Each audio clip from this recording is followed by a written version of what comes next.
Here we go.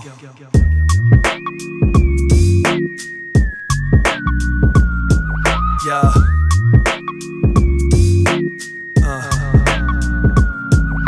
It's time to listen up because this show's about to get you right. Settle in cause you be tuning into what Jiu Jitsu life. Get into the nitty and gritty of what the game's about. What it's really like when you get paid to fight and train for bouts.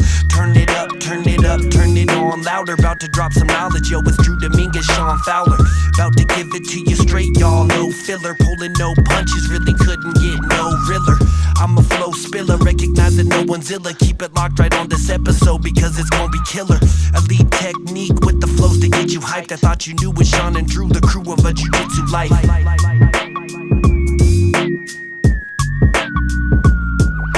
Hello everybody, welcome to FIVE365's A Jiu Jitsu Life, and I'm Sean Fowler, your host today, and in the FIVE365 studios, we have none other but ATOS Black Belt, Rolando Samson. How are you today? I'm great. Thank you for having me. This is awesome, I know, it's a long time coming. I know, ever since a while we talked about it, but I'm actually pretty nervous. I was always really nervous. I was like, I don't know what I'm going to say. I don't know, I get camera shy. It's okay, there's nothing wrong with that. I mean, I didn't do the best in front of cameras for a long time, and that's just part of the business, unfortunately. But, I brought you here, and I know I've been trying to get you on here for weeks and weeks and weeks, and you've been kind of going through a lot of different things with your internship and all these different dynamics that you have going on. But I want to talk to you about various things. I want to talk to you about, when you started training and who you started training with, and where, how you ended up where you're at today, and there's a lot of things that have happened to you over the years. And then I want to talk about, school, and I want to talk about your internship and what your plans are and so on and so forth, your balance of training and all these different things. It's just not your typical interview of, oh, Rolando, you won worlds, bro. Come on. So, how old were you whenever you started training? I first started training when I was 9 years old, and then I started training at Rolando Samson with Alex Brundao. He's very, very popular in the refereeing community. Super popular, as a matter of fact. Yeah, very, very popular.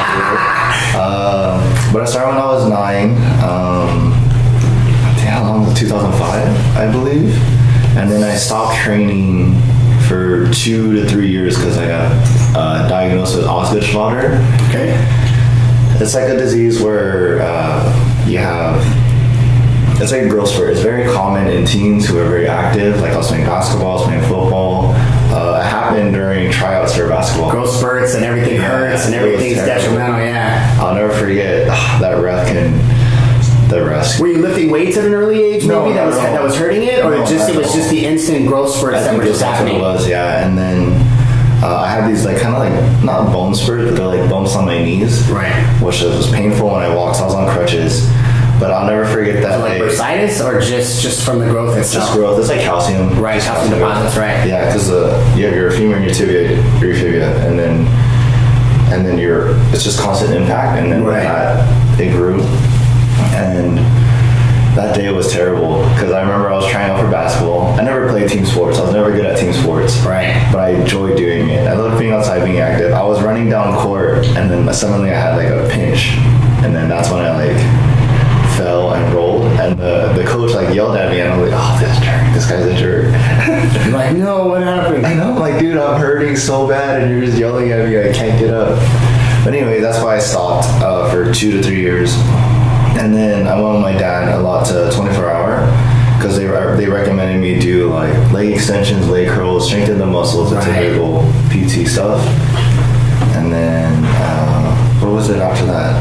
I started training again, still with Fabio and Alex. I was, I think, in Orangeville at the time when I returned, and I think I was I was a freshman in high school. So you trained within blue belt, right? Yeah. Or you just got your blue belt? Yeah, Fabio and Alex gave me my blue belt. I don't know the exact year, but I think they gave me my blue belt 2010. I was 15. Right. 15, 14 at the time. And then a weird incident happened where the academy closed for a couple of weeks, and Fabio went on vacation back to Brazil, and you went to go train with your friends, and it was all bad after that. Yeah. The whole training without, it was training with outside sources was a bad thing. Yeah, but it was kind kind of a weird situation, and a lot of people know about it. Like previous hosts on here know about it. Right. Or previous guests, excuse me. But yeah, that the old school mentality of Creonch. Right. Creonch. I think you can use that word to a certain extent, not to the fact. I think it's really difficult. I actually talked about this earlier, and we'll talk about it this afternoon whenever I talk with Jenna Bishop as well. But I think the term Creonch is a really bad term nowadays. You know, typically in the past there was a limited amount of places you could train, right? Yeah. So nobody ever left their instructors. You know, everybody stayed, situated in one area. But in today's modern society, I think Jiu-Jitsu has evolved to a state where it's so big and it's so powerful, right? And it's national. It's actually worldwide. Worldwide. No matter where you go, almost everywhere there's Jiu-Jitsu available.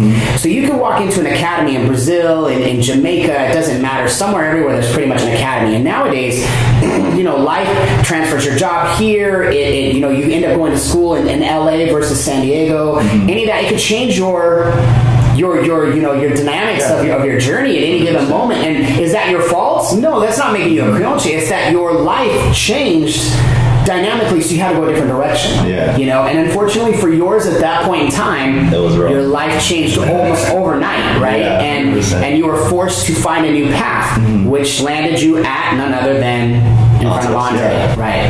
And then it was funny too. I guess everything works out for a reason, and I'm super blessed. And I won Worlds. It happened in 2011, and I just won Worlds, and then wintertime here, and they go to Brazil. Right. And we were actually at the Fleetwood. Remember the Fleetwood? Yes. With Justin Lopez, J-Lo. He's in Florida now. Yeah, we were at the Fleetwood, and I ran into the Lears, senior and junior. So I began talking to them, because that's when Junior had just transitioned as well, right? To ATOS. Him and Nassar and Aaron and a whole host of people. Yeah, and then I was talking to him, and we were just like freaking out about jiu-jitsu, like how evolved it's getting. And Lear invited me, and then because I told him my situation, and he invited me over, and then that's when it all began. Like I stepped in that door. I stopped in one day, and I saw Andre, and I was like, oh my god, that's Andre! Wow. And actually, a funny story too. When I trained at FIVE, it was a long time ago. Andre has always been one of the guys that I wanted to make my game exactly like. Right.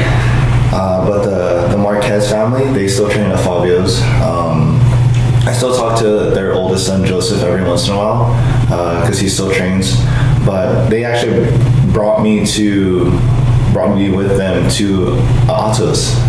Interesting. Yeah, years ago when Andre first came to San Diego. To the old spot where 9-9 is at now with Eduardo Tellez. Right. Sir.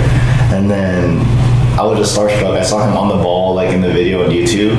And after that, we left, and then that whole thing happened, and then I talked to Liera, and then they invited me in, and then the rest is history. And I would never want to do anything. I would never want to change anything else. I think it's been an awesome path for you, and going the direction that you were, I'm one of the very few people that has actually gotten an opportunity to watch you grow. Oh, yeah. From a little kid. Right. From a little kid until who you are now, and watched you compete over the years, and watched you disappear from competition for a little bit and then come back, and you come from a super, super tight-knit family that chased you around, mom and dad chasing you all over the place with everything that you were doing, mom being on you about school and college and all these other things. And now you're in a position where, you've won world titles, no gi and gi. You were in Abu Dhabi, and you've done work there. You were an absolute champ there as well, I believe, if I remember right. That was a trial. Trials, that's okay. It doesn't matter. It still counts. You know what I mean? Hey, it is what it is. You've had the opportunity to do such amazing things, and you're still at a young age. You're 23, 24 now, right? So watching you grow into this young man that has manners and etiquette and all these other things, it's everything I as a professor myself try to instill in kids, coming up. I want them to have manners and etiquette. I want them to throw the trash for their mom and not talk back. You know what I mean? I mean, of course, teenagers are teenagers, but you're gonna have those moments. But it takes an army to raise a child, you know what I mean? And it takes a big army to raise a child, even on a bigger impact, And, what little bit I contribute one day, Andre contributes the next day, you know what I mean? What your mom contributes the next day, your dad contributes the next day, you know what I mean? And then Fabio contributed a little bit, or Elias contributed a little bit. Everybody that's touched you along the way has helped you grow into who you are. And that, watching you guys grow is one of the biggest things that I honestly never knew what my path was. I had no idea. I just knew it at a young age. I knew I was supposed to leave and I was supposed to do something amazing. I had no idea what it was going to be. I had no idea I was going to encounter Jiu Jitsu. I had no idea that I was going to encounter all the things that I do now in this industry of both martial arts and sport Jiu Jitsu. I had no idea, man. I had no idea that I was going to counsel people and be a therapist and a professor and a life coach and so many different things. But now that I look back at you, I look at how much you've grown and sponsoring you over the years and watching you come up, it makes me super happy inside.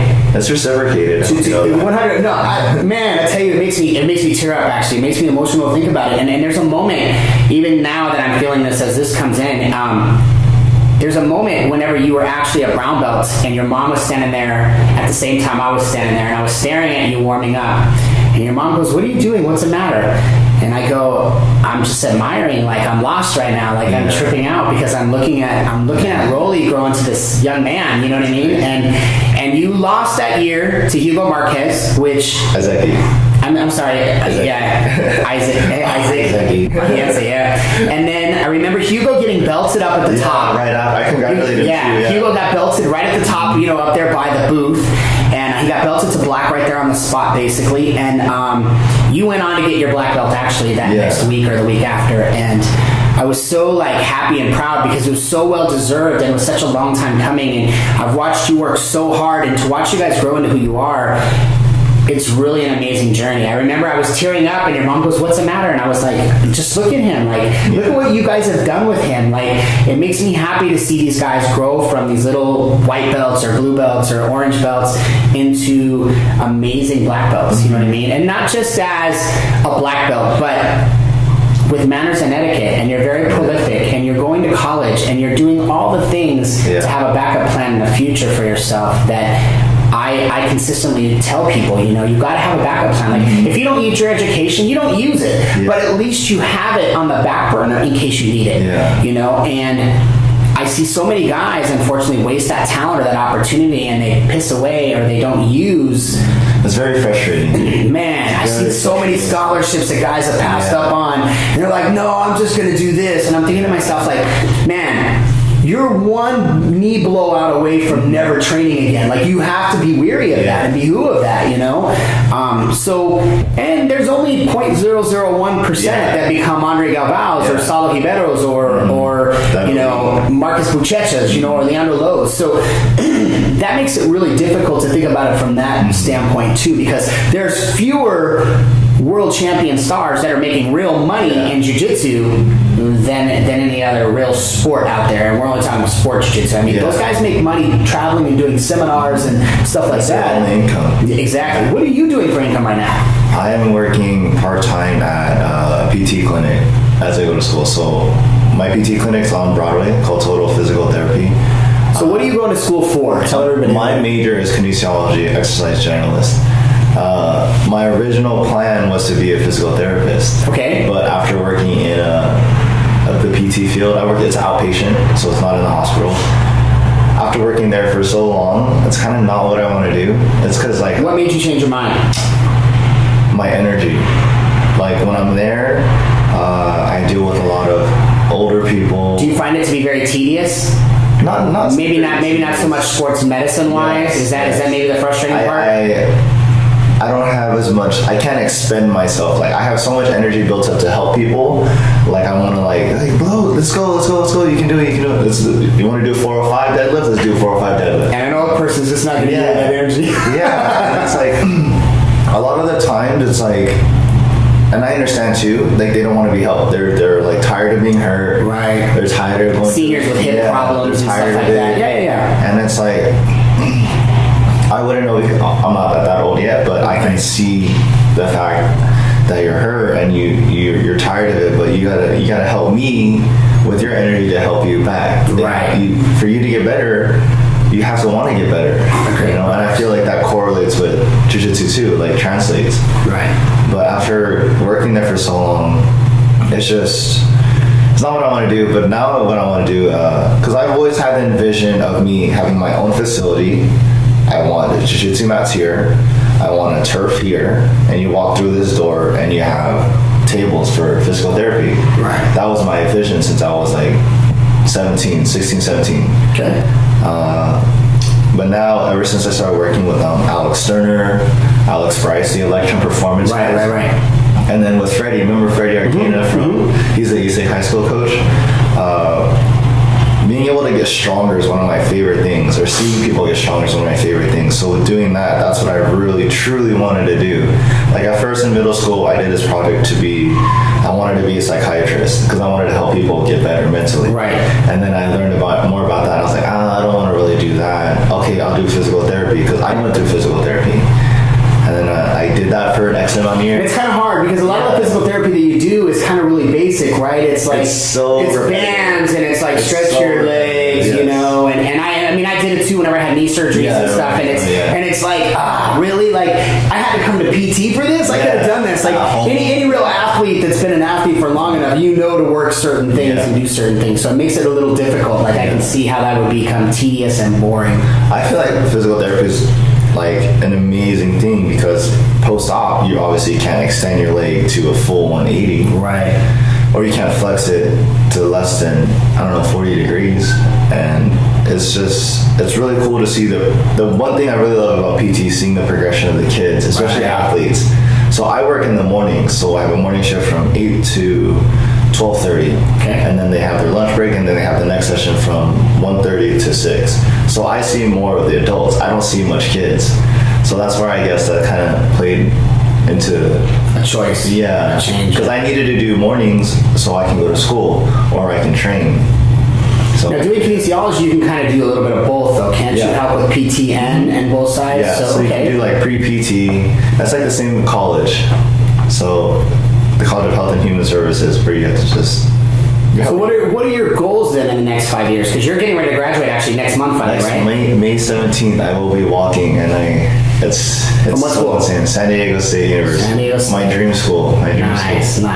Yeah. So it's been a long time coming. I graduated high school 2012, and then I went to Southwestern, the community. It's okay. I went there. No, not at all. And I'm actually really glad I took that route because after seeing it and like calculating things, and like, man, I saved a ton of money. Financially, yes. And then not only that, but, you know, it's really, really hard. A lot of people don't understand the transition from a junior college of like 30 people in a classroom or high school to having 250 people in a classroom and stadium seating, and you can't even ask a question. You're just a number. Yeah, that's the one thing I really do miss about Southwestern is this more intimate factor. Yeah, right. There's no intimacy, and like I remember this class last semester was pathophysiology. That was the most brutal class I've ever taken in my life. We had 350 students, and it was just lecture, and it was just like, this shit sucks. I can see it. It's tough. Yeah, it's really tough. You're just sitting there like, oh my god. Yeah. I need more than a coffee in here. This is horrible. Seriously. But I don't know. So 5 years down the road from here, what do you see yourself doing now? What's next? After I graduate, me and Kathleen, we were planning to go to Europe. Okay. Because travel or try to find somewhere to land? Travel.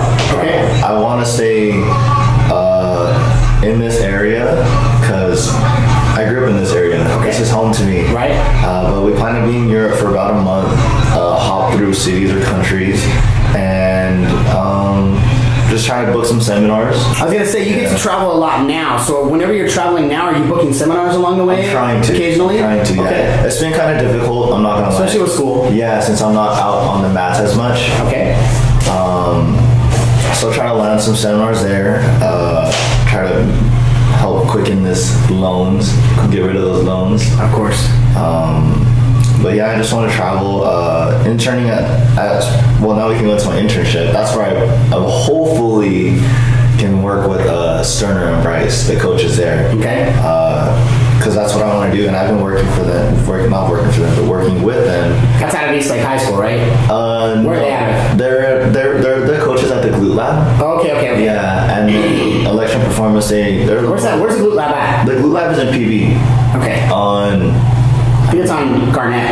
I think so. I think it's on Garnett, right. That's like literally. And their sole focus is like strength and conditioning, like a lot of strength and conditioning of various types of athletes, brilliant. Right? Yeah, they are the most brilliant people I've ever met. Like, I remember when I first, I knew a little bit about strength and conditioning, working with Freddie, doing my own studies. But ever since but it's the next level. Like you see strength and conditioning in various forms, and if you've ever played like sports, I can tell you.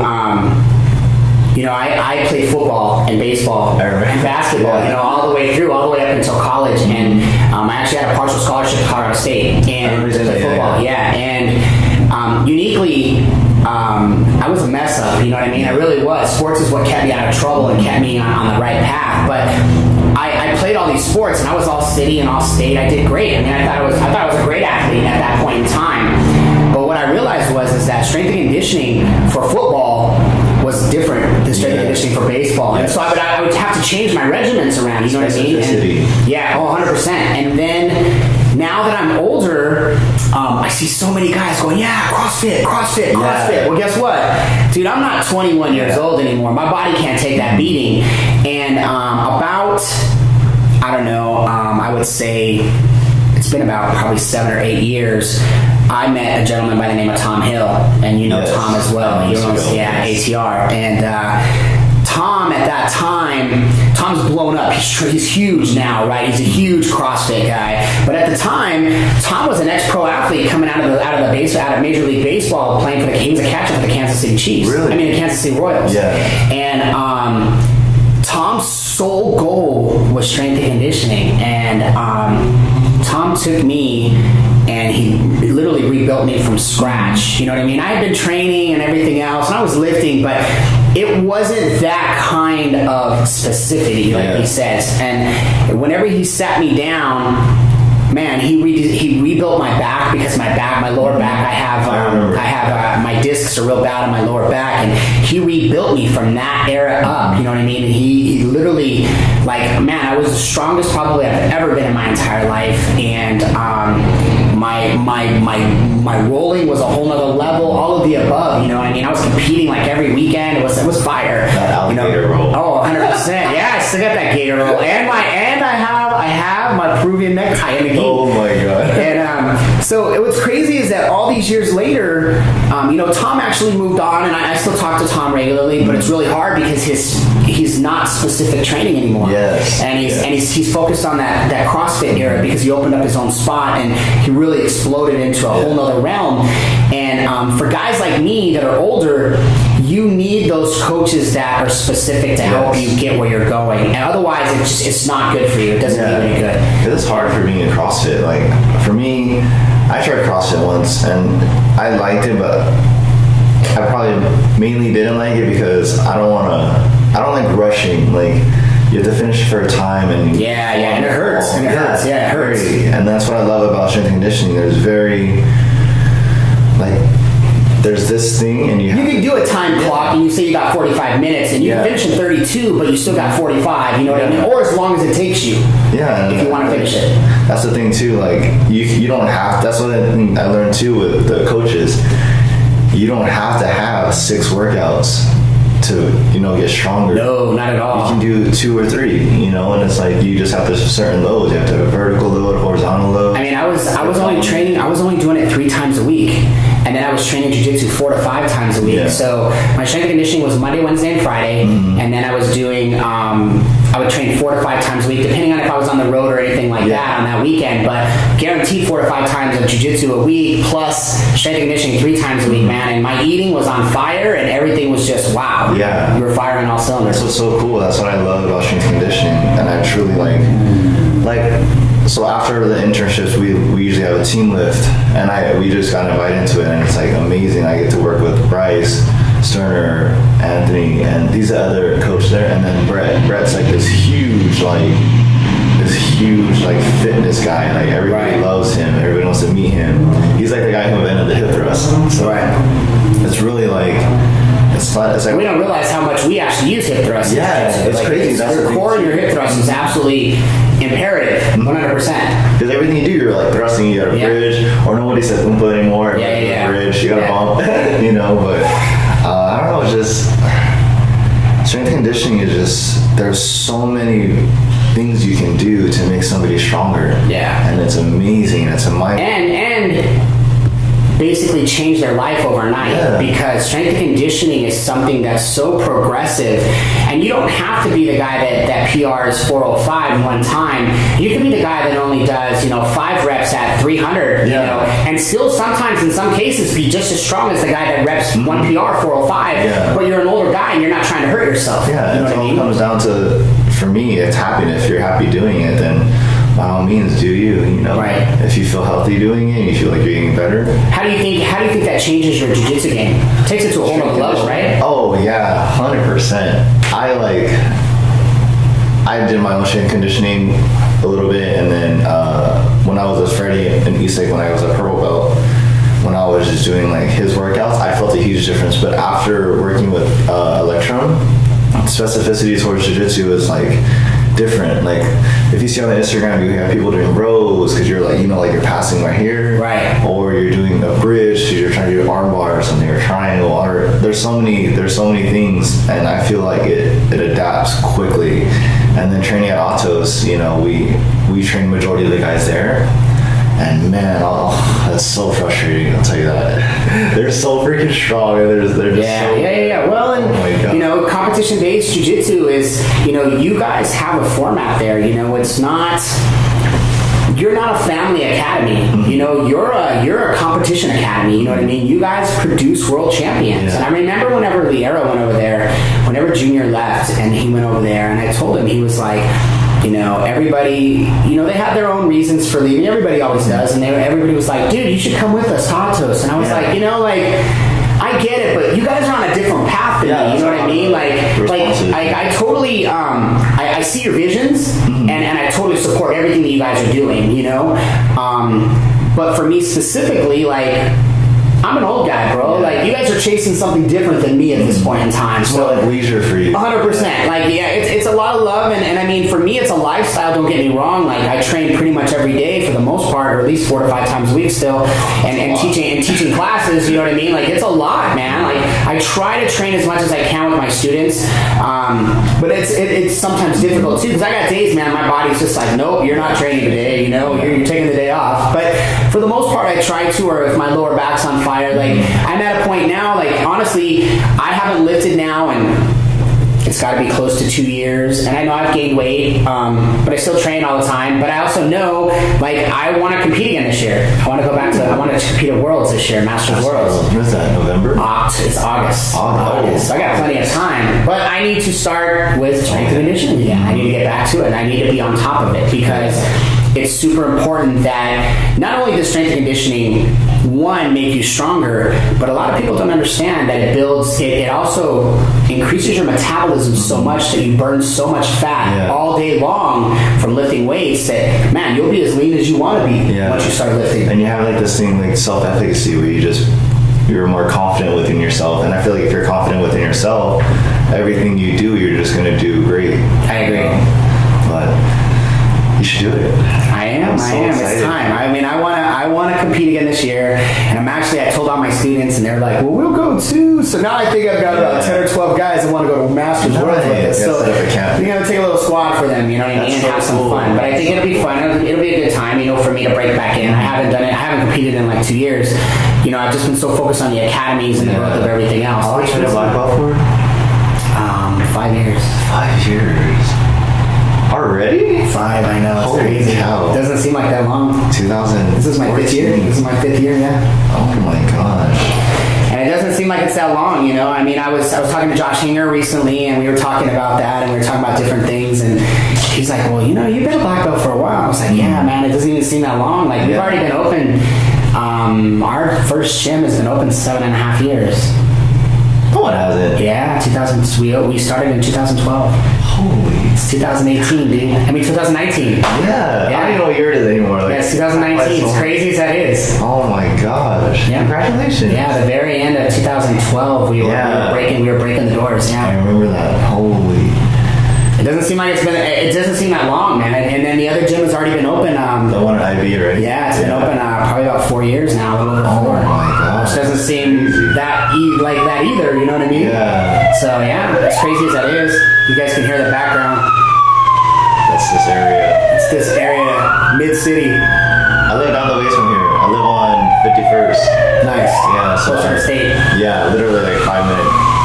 On the good days, 5-minute drive. Yeah, up Alcohol Boulevard. Yeah. I go down Colwood and then up Montezuma. Montezuma. And I'm there. Yeah, right up the street. So, your own academy. Yes. You thinking about opening up an academy in the next few years? I would. Not maybe the next few years, but I got some things I want to get done first. Okay.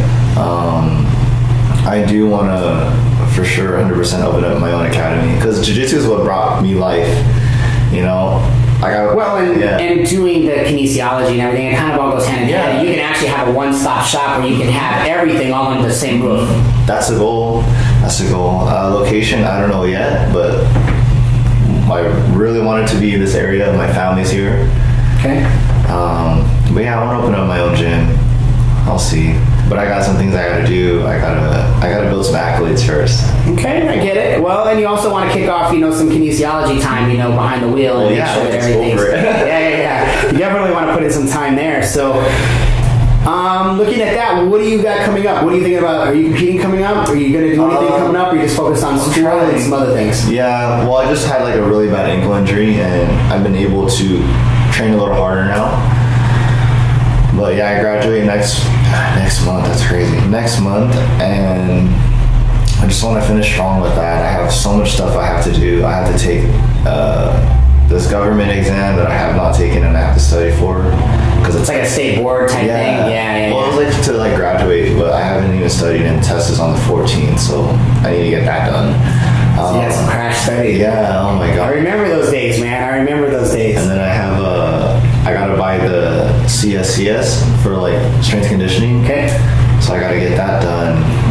It's got a lot of stuff to do, so I gotta just get down and do it. That's ultimately like the hardest part is just sitting down and doing it because with me I have family here and my girlfriend's family here. You get pulled in 50 directions all the time. I gotta go here. Like March was probably one of the craziest months I've ever had. Like I had, because we usually sit down like before the month ends and we write down what we have to do, like what our plans are, or not what our plans are, what our due dates are, and it's just we have and as we get older, we have birthdays for nieces and nephews, graduations, baby showers, it's everything. But I love it. I love the grind. I love it so much because I have people here like you. I don't see you a lot, but every time we see each other, it's like you never miss a beat. It's never changed. Yeah. And I always try to affiliate myself with people like that. No, because it's good. Yeah, because growing up, I feel like for now. See, I'm a millennial, I guess, but but you've also kind of taken a different path than the normal millennial. You know what I mean? Like you're really focused and dedicated to what you know that you want, and you're actually out there. You're attaining it already. You know what I mean? Where so many millennials are living at home until they're 35. You know what I mean? And that's not the business anymore. That's one thing too I learned from my parents because my parents they had me when they were very young. Right. My mom was 17. My dad was 19.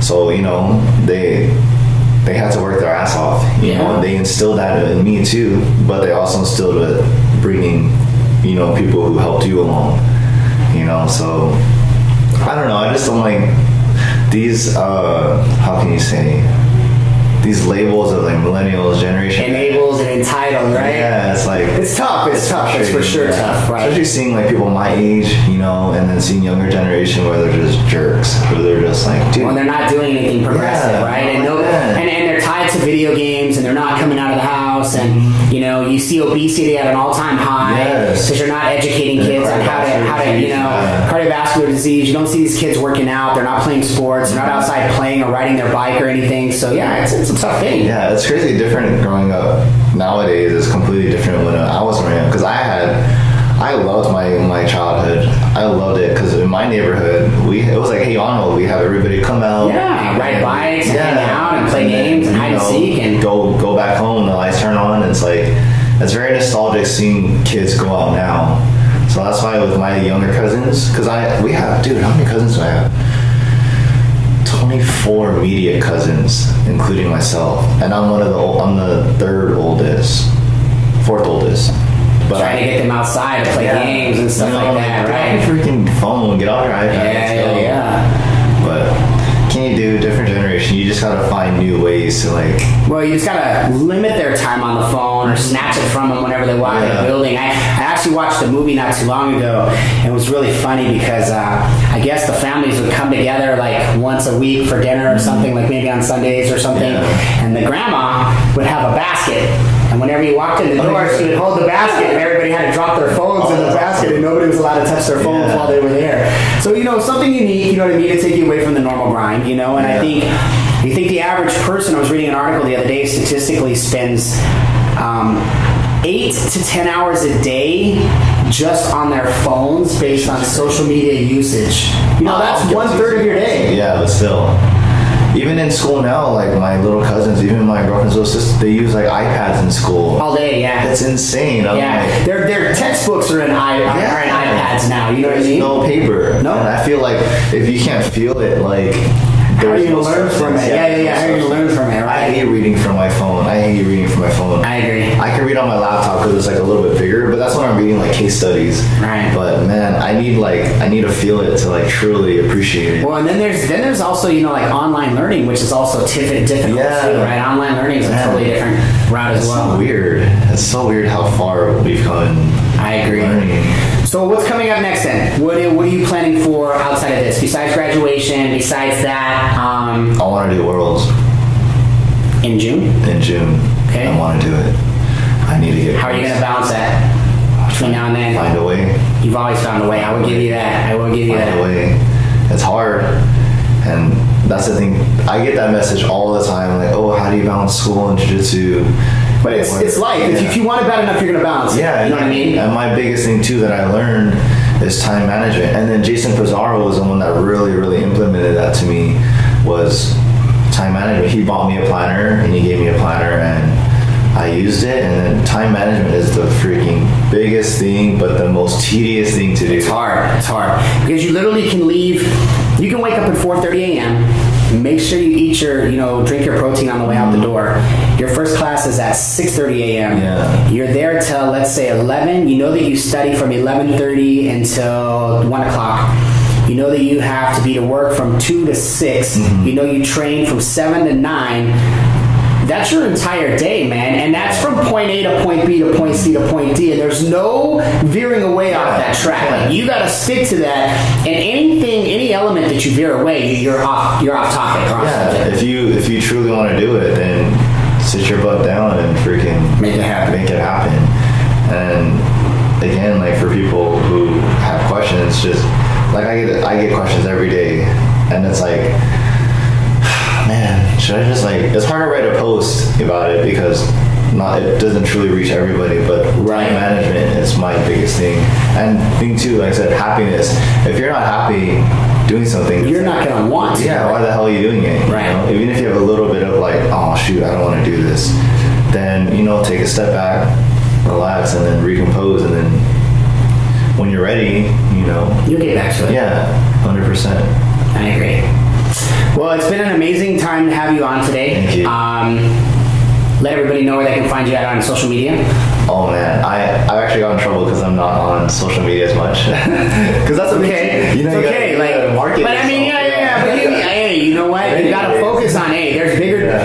people don't understand that whenever you're trying to become, or whenever you're ambitious and you're trying to attain a goal, sometimes you got to shut the world off. Yeah. And really focus on attaining that goal to come out on the other end. And if you don't shut that off to attain the goal, you're running into something that you know, hits you into a brick wall, right? Yeah, I can talk all day about like just growing up as I was. But yeah, for social media, I guess you can find me I'm mainly on Instagram and Facebook. I think my Facebook's almost at capacity, and I just don't want to create a fan page. I just don't want to. Whatever it is, what it is. Yeah, I don't. And Facebook's kind of fading away. Instagram's probably your main. Yeah. I don't even see Snapchat as important as Instagram. Instagram's pretty much the future now. You know, it's short videos, it's short everything, in and out. They extended the length of their videos. Yeah.